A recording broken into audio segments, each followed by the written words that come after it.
Smart मीटरमुळे येणाऱ्या वाढीव वीज बिलाकडे आणि महाराष्ट्र जीवन प्राधिकरणाच्या कंत्राटी कर्मचाऱ्यांना कायम करण्याकडे आमदार देवेंद्र कोठे यांनी विधिमंडळाच्या पावसाळी अधिवेशनात शासनाचं लक्ष वेधलं। सोलापूर शहरातील नागरिकांना वीज पुरवठ्यासाठी बसवण्यात येणाऱ्या स्मार्ट मीटरमुळे अनेकांचं वीज बिल दुप्पट तिप्पट येत आहे। आमदार देवेंद्र कोठे यांनी सभागृहात याकडे शासनाचं लक्ष वेधत यातील तांत्रिक चुका दुरुस्त करण्याची मागणी केली।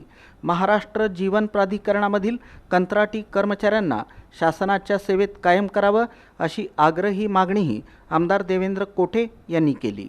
अनेक नागरिकांना घर भाड्याच्या दुपटीनं वीज बिल आलं आहे। ज्या घराचं वीज बिल दरमहा 500 रुपये येत होतं अशा घरात तब्बल 1,500 रुपये वीज बिल आलं आहे।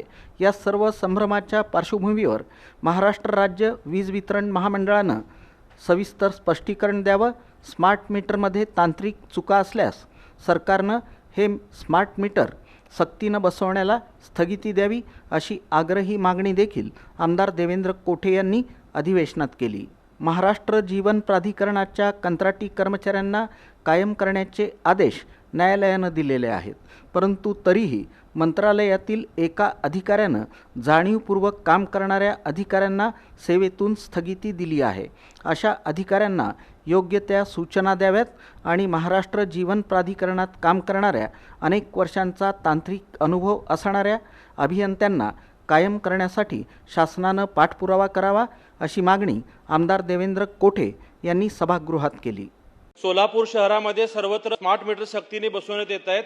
मागच्या महिन्या 2 महिन्यात ज्या लोकांना स्मार्ट मीटर बसवण्यात आलेलं आहे त्या सगळ्या लोकांचं अध्यक्ष महोदय वीज बिल हे दुपटीने तिपटीने वाढलेलं आहे। यामुळे लोकांमध्ये प्रचंड नाराजी आहे आणि MSCB याबाबतचं कुठलंही स्पष्टीकरण देत नाहीये। तर आपल्या शासनाची धोरण या स्मार्ट मीटरच्या बाबतीत नेमकं काय? एकीकडे मागच्या अधिवेशनात मुख्यमंत्री साहेबांनी सांगितले की प्रीपेड मीटर आपण सक्तीने बसवणार नाहीये, त्यामुळे नागरिकांमध्ये प्रचंड संभ्रम आहे।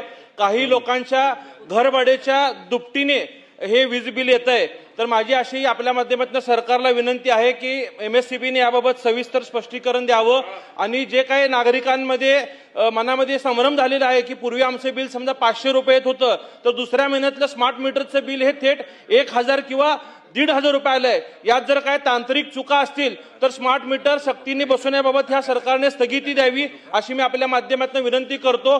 अध्यक्ष महोदय, MGPचे जे अधिकारी आहेत त्या अधिकाऱ्यांना शासनाने कंत्राटी लोकांना सेवेत कायम करावं म्हणून सुद्धा कोर्टाचे आदेश दिलेले असताना मंत्रालयातील एक अधिकारी जाणीवपूर्वक काम करणाऱ्या अधिकाऱ्यांना सेवेतनं या ठिकाणी स्थगिती दिलेली आहे। अशाही अधिकाऱ्यांना आपण सूचना देऊन कोर्टाचं पालन करून MGP मध्ये अनेक वर्ष काम करणाऱ्या ज्यांना तांत्रिक अनुभव आहे अशा सगळ्या इंजिनियर लोकांना सेवेत कायम घेण्यासाठी या सरकारने पाठपुरावा करावा अशी मी आपल्याला विनंती करतो।